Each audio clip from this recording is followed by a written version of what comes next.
Good morning. Welcome to Mental Fortress Mondays. I am Cheryl Carthouse, trained as a naturopathic doctor, and we're going to get into today some of the research and the science behind mindfulness. I couldn't resist geeking out on this research of how that body and mind connection really happen. After today, you're going to understand more of the mechanisms of mindfulness, the mechanisms of that reactionary stress that we've been talking about, these reactionary patterns that we have, and the mechanisms of all of this stuff really that we've been practicing and leading up to over the last 12 weeks now. We're going to understand all of this by unlocking our own physiology and looking into that, looking at the nervous system a little bit, and how we're all going to do this is through the context of heart rate variability. So this is Mental Fortress Mondays. Welcome. I am Cheryl Carthouse, trained as a naturopathic doctor. My mission here is to provide a space where we can understand the who, what, where, when, why, how of mindfulness and build our minds to be resilient. And sometimes really understanding that scientific kind of background can be really helpful because then we know physiologically what's going on and why we do these things.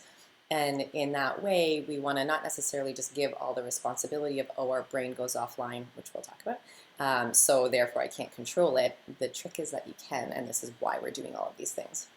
But it's really, I love understanding these mechanisms. I get super curious about how things work and really all those ins and outs of how something's working from kind of the root up. Like, what is that root of the thing that we're looking at? And how does this thing function? What are the reasons it's acting this way? And I know that this gift of curiosity has served me really well in my profession as a naturopathic doctor and my patients, of course, because I'm forever seeking this better understanding of the root cause of symptoms, of illnesses that patients might be experiencing, and really wanting to understand that all of the things that contribute to it, and then being able to help dissipate them or treat them as best that we can, help people to get back on track. That ultimate goal of people living their life to the fullest. This curiosity search led me to dig into this world of heart rate variability. My forever curious father introduced me to HeartMath decades ago. So HeartMath is one of the institutes that does a lot of the research behind heart rate variability, although they weren't the first to do it. And I learned a little bit at the time, but not really as much of the scientific background. And then about 4 years ago, I looked into it again, and then recently I've gotten fired up about it. And then, of course, doing so much more of this mindfulness work, it really helps to understand that brain-body connection. So first, let me describe what is heart rate variability. So our heart beats in a rhythmic system. So this is what our heartbeat looks like. We have a couple of different waves. There are a lot of different things that feed into this consistent pattern that we have. An average heartbeat, we usually target it to be around 60 to 80 beats per minute. It's typically what we want it to be. And what we don't realize is that there's this time in between the beats, that's red here. This time in between the beats actually can change. So our heartbeat, of course, is very rhythmic, and this, again, this time between the beats, this is what changes, and this is what varies, and this is the heart rate variability. It's not, in fact, as consistent as we're led to believe or as we typically learn. This bump, bump, bump, bump, bump, bump. So that time in between is what varies. The more variability we have, the better. And I think some people think that's the opposite sometimes, that we really want it to be as consistent as possible, and that's not true. It essentially means that when it varies, we can adapt in a more effective way. So we want this slight variability that we can actually measure, and this shows us how adaptable our body is, what kind of stress response we're in. It can actually show us how we're breathing. So many different things, and we'll talk about a few of these as we go on. As I expect we've all experienced this ability to really step up when something stressful happens, but then also this ability to rebound back into that healthy resting place. Sometimes we can feel this, especially when it's an acute stress of, oh, the situation just scared me or whatever it was, and then you feel that you're still a little jittery after you're coming down off of it. And it's just an interesting couple components of it that our society really teaches us to expect to be stressed.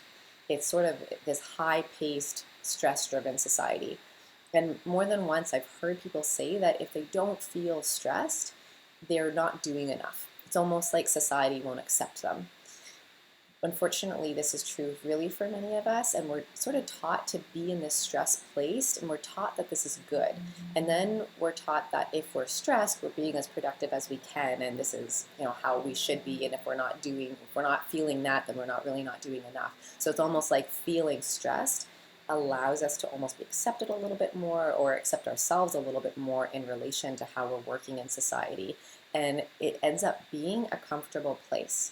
So being stressed becomes comfortable, becomes familiar, even though it's destructive for our physical bodies and certainly for our mental health as well. Heart rate variability can actually be used then to provide some insight into the measure of the possible even future progression of disease, because of this state of stress can really wear down on us. It can help us to understand that level of stress on the body as a whole, and then the status of this balancing out versus burnout. Are we rebounding and kind of coming back down to that level, or are we at this constant high pace where we're feeling burnt out, and then it's going to lead to other progressions of illness later on in the future? It really helps to give us an indication of how that body is responding, and if it's going to respond or not, or if it's just trudging along at whatever pace it can, and then it no longer has that lift to rise to the occasion of a stress and then to be able to come back down again. So we can measure our heart rate variability. There's lots of apps you can do this with on your phone even. You can buy a little attachment. Often they clip onto your ear or sometimes onto your finger, and then you can attach it to your phone or your computer, and it'll measure your heart rate variability. And I can do this in my practice as well with patients. There are a few things that come along with those usually. Typically it's a practice, and if you'll guess what that practice is, it's typically some sort of mindful practice and a breathing mindfulness exercise usually. So what is it that we're trying to change then when we look at heart rate variability, and then when we're actually engaging in these kinds of mindfulness or breathing mindfulness exercises? So let me describe a little bit more about the background and what we're actually going to do when we improve our heart rate variability. As we look into the world of heart rate variability, you'll hear the word coherence. This is the idea that the more coherent we are, the better it is. It means that our nervous system is working in a beautiful, synchronous way. All the wheels of the system are working together, that the gas and the brakes of our system are going effectively at different times. So we push the gas to give a little more, we push the brakes, take their foot off the gas to help relieve, help to slow us down, help to calm our system down. This is really energy efficient. It allows us to do one thing and then the other. And we definitely notice that in our energy levels. One of the major nerves that regulate our coherence is the vagus nerve, and we'll be talking a little bit more about the vagus nerve in the future, especially if we get into discussion about what else we can do to help bring down our nervous system when it's really riled up, and I think we'll get into some of that next week. It's interesting because this can really be the root cause of a number of different types of dis-ease states that our bodies get in, and which can also then turn into symptoms and then turn into diseases. So I have a little picture up here of a pretend vagus nerve. And so this is our brain. And the really interesting thing about the vagus nerve is that there are threads that come down to our different organ systems. We have a little heart here, a digestive system, and our lungs. But we also have information that goes from our body back up to the brain. And this is really important. We'll get into that in just a second. Our heart rate variability measures the level of coherence in our system, in this whole system, so in our body and in our brain. Incoherence is, of course, then the opposite of coherence. It's like pushing the gas and the brake both at the same time. When we're in coherence, when we're in incoherence, we are struggling and typically stressed and not functioning well. This is a state of feeling even just a little bit burnt out. It might just be a little bit of stress or a lot of stress and feeling overwhelmed, feeling this anxiety, and then completely shutting down. A state of incoherence is very energetic or energy inefficient. So we get really fatigued and burnt out quite easily when we're trying to push this gas and brake at the same time, and our body is kind of doing all of these things, sort of spinning its wheels and not really being efficient and effective in either one of those. After a while, this state really puts a wear on our body and it starts to break down in different ways. So let me explain. Aside from dealing with stress, why do we care about being in a state of coherence? Incoherence affects all of these systems. These are just a couple quick ones that I mentioned: our cardiovascular system, our digestive system, and our respiratory tract or respiratory system as well, which is our breathing. And being in a state of incoherence essentially throws us offline by directly impacting how our brain processes information. I'm going to get a little bit technical maybe, but I'm sure you'll be able to follow along, no problem. One part of the nervous system that influences heart rate variability branches off and goes to the thalamus. This is part of our brain. The thalamus has many roles. One role is to synchronize the activity that comes into the brain, and when incoherent heart patterns go directly to the thalamus, so our heart is a little bit all over the place, it's incoherence actually being a little bit more consistent, it's not having that variability, it triggers a process called cortical inhibition. Essentially, we're starting to shut the brain down. The brain is starting, it gets a message saying, we're freaking out a little bit, this is stressful, let's start to shut this processing down. We need to focus on other things. This means that our nerve signals actually stops the thalamus's ability to properly synchronize electrical impulses in the brain. It impacts our decision making, our reaction time, our physical performance, and our mental performance. This is just one reason, if we want to take it into context in the world, why practicing coherence, mindfulness, visualizations, breathing exercises is so important to athletes. They want to be on their game. They want their physical performance to be top-notch before they engage in that activity. And when we're stressed, our brain gets these signals that we're stressed. We actually start to shut down that capability. Typically want to have better decision making, better ability to perform physically and mentally, and especially when we're under pressure or feeling any of that stress. Think about public speaking or giving a presentation in a meeting, whatever it is that you might be doing where you want to be on your game. Being in a state of incoherence also affects our frontal lobes of the brain. Those are at the very, very front of the brain. This part of the brain is responsible for foresight. And foresight is the ability to understand the impact of our behavior in the now, currently, on the future. Without proper frontal brain functioning, we can't plan very well, we don't set goals very well, and we don't think abstractly. Much of the research that understands the frontal lobe function comes from understanding how people function after having a brain injury like a concussion that damages the frontal lobe. Sometimes people actually lose that processing ability to plan. People notice it, and often friends and family would notice that then in their and how they relate to the world and try to make plans and break them and don't follow through and that kind of thing. So when we are incoherent, these two important functions get taken offline.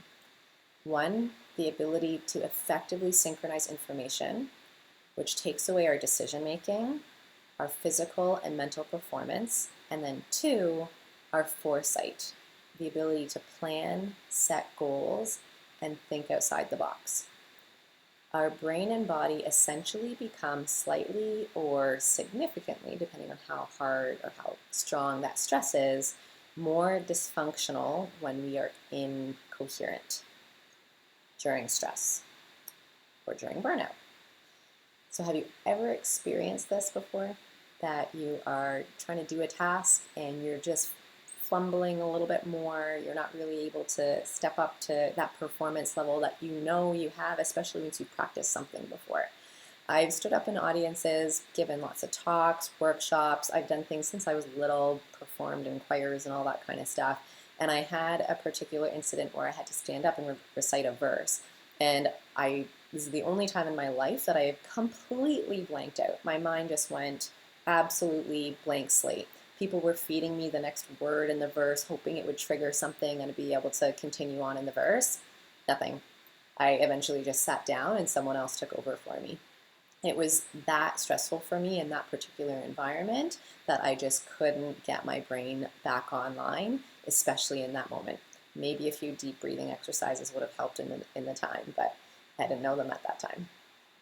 In a similar way, when we encounter stress, we may have a reactionary behavior, so one that we might blank out, as I did, or that we might have different reactionary behaviors where we act out or blurt something out in a way that later on, a few minutes later, once we calm down, we might regret. In that moment, we can pause. If in that moment we could pause, get coherence, maintain coherence through that, then we could be much more effective in how we're going to respond. We keep our brain function online and essentially have a number of different options, whatever you would choose, however you would choose to respond. The way that I've talked about stress and burnout, typically so far through our series, usually refers to a situation where we might be stressed directly in that moment, something like my public speaking example or an argument between two people. This cause is more of an acute in the moment stress, and we're typically very aware of these. We realize that we're stressed in that moment, and we realize how we feel afterwards, that we're coming down kind of off this stress. However, I alluded to before this other kind of stress that's low grade, almost a bit of a hidden stress that we become used to and no longer really consider stress. We don't say that we're in a stressed mode or environment or mindset at the time because it's this sort of part of life incoherent idea that we've gotten so used to, and it flies under the radar. And this is actually the most concerning. We often feel this low grade of overwhelm or a slight feeling of inadequacy, which constantly runs in the background in our subconscious mind, and it really influences how we act, how we feel. It's like a low-grade irritant that drives different kinds of electrical activity in the body, and that governs our body. It actually then affects our heart rate variability, and we can understand that through measuring our heart rate variability. So these low-grade, constant irritants start to then accumulate. They drain our energy daily, because remember, this is an incoherent state where we're gas and break at the same time. It doesn't need to be this big blowout. It's usually this low-grade one that we're actually more concerned about, because bit by bit and over the years, it can really have a serious impact on our health. These irritants keep us in an incoherent state.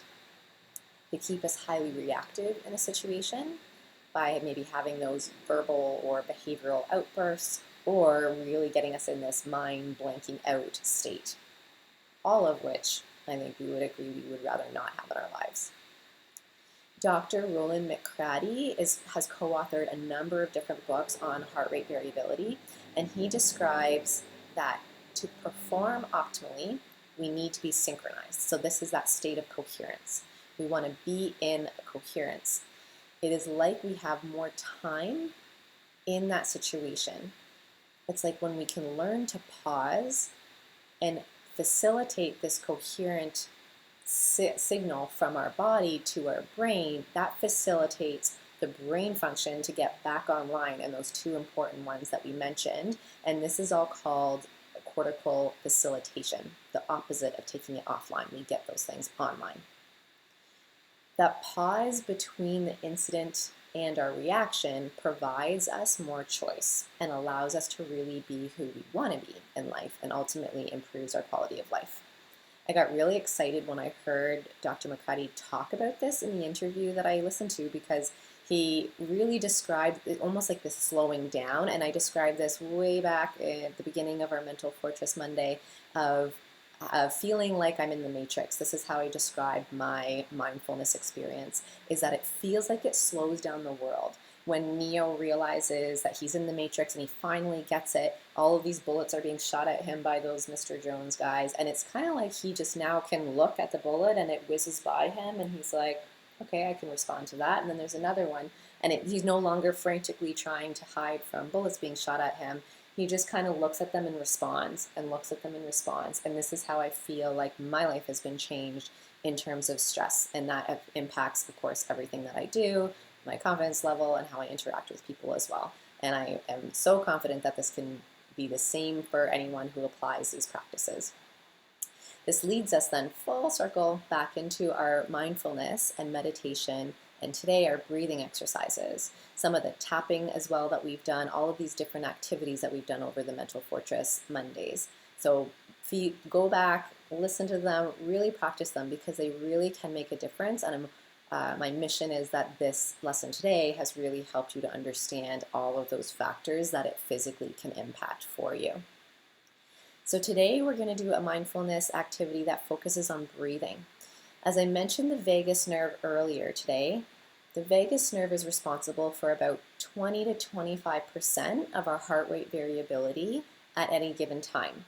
So this is a good chunk of it, a 25%, 125% we can actually get online. If we can get that 25% fully filled, that we could be in coherent, and that we're actually in more of a relaxed state and being able to respond. The vagus nerve has two-way communication, as I mentioned. It goes down to the body, and then we also get signals that go from the body up to the brain. We didn't used to think that it happened that way, so this is kind of new stuff that we're able to then capitalize on in order to use signals from our body to get to our brain, especially when we can control those things about our body, like our breathing. So because we can control our breathing, we can send those messages back to the brain that help it to calm down. We have conscious control over our breathing, and then this can actually then affect that message, again, that I'm talking about, the message that goes, that helps us shift into that state of coherence. And how do we do this? When our exhale is longer than our inhale, we increase that parasympathetic activity. This is that rest and digest activity. This brings more balance and brings us more into a coherent state.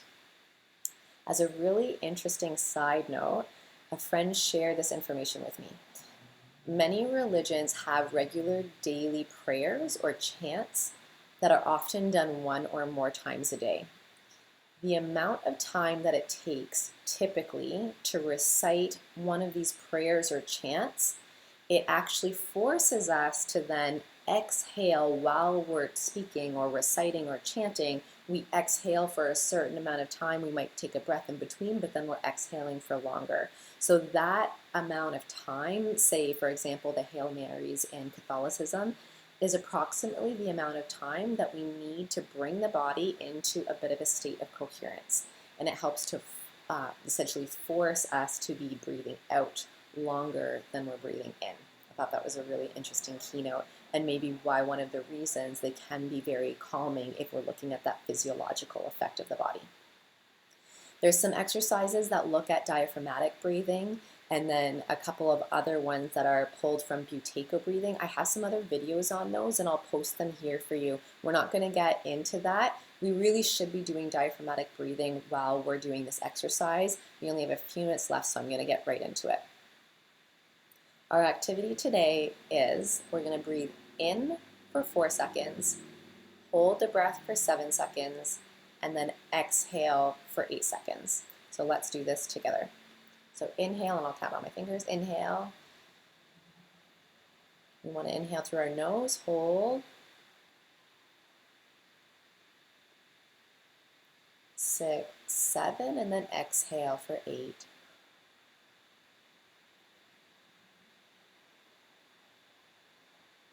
Push all your air out, and then inhale for 4 seconds. Through your nose, hold. 5, 6, 7, and then exhale for 8.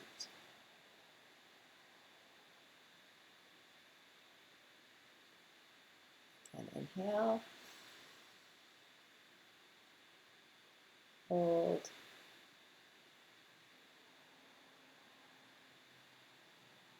And exhale for 8.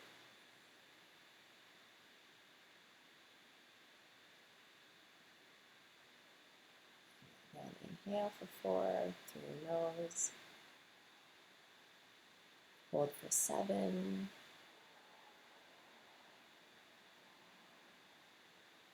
And breathe out for 8.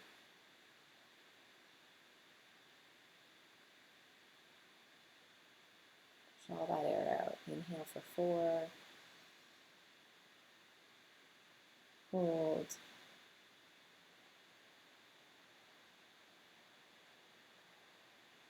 And exhale for 8.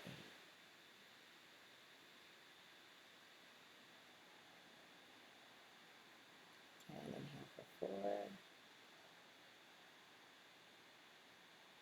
Hold.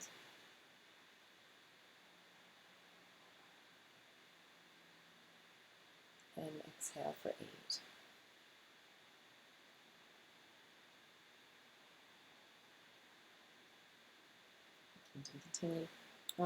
Continue on for a few more if you'd like. Try these breathing exercises when you feel anxious or even depressed, and especially if you're having trouble sleeping. It brings us into this parasympathetic mode. It's a great thing to do if you're trying to manage food cravings or even doing before you eat to just help get our body into this parasympathetic mode, which is that rest and digest mode. It helps us to increase the secretions, our stomach acid, enzymes, helps our motility in our digestive system, anything that activates the vagus nerve, which we're going to get into as well, some more activities on how we can do that. It helps reduce also this activity or this reactive response. So engage in this several times, maybe add it into your daily routine. It's a wonderful one. Next week, we're going to explore more about lifestyle techniques that we can do that influence this coherent state. And as I mentioned, this parasympathetic breathing activities is one, and such a great one that you now have to add to your toolbox. We'll talk to you soon. Take care. Have a wonderful week.